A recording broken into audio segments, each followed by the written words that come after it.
काय सांगितलं कारण कॉमेडी थांबा अजून नक्कर चालू काय आपले ते अंकुश तात्या 50 रुपये दिले. सांगितलं कोणाला? सांगितलं त्या कमल वहिनीला. कोणत्या कमल वहिनी? या आता 50 ला 100 रुपये लावा म्हणे बाई. ती कमल वहिनी कशी बरं? बाई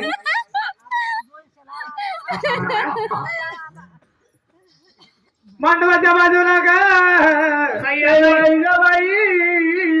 ड्युटी जळे चंद्रवाणी मैवानी गवानी मैवानी जळे चंद्रवाणी मैवानी गवानी मैवानी जळे चंद्रवाणी मैवानी गवानी मैवानी जळे चंद्रवाणी मैवानी गवानी मैवानी. आपली जी कमल वहिनी गवाई त्यांच्या बाई पैसे नाही काढू गवाई देवराजा कमल बाई काय बाई तिकडे त्याला म्हणा पैसे नसतात आम्ही गळ्यातलं घेतो.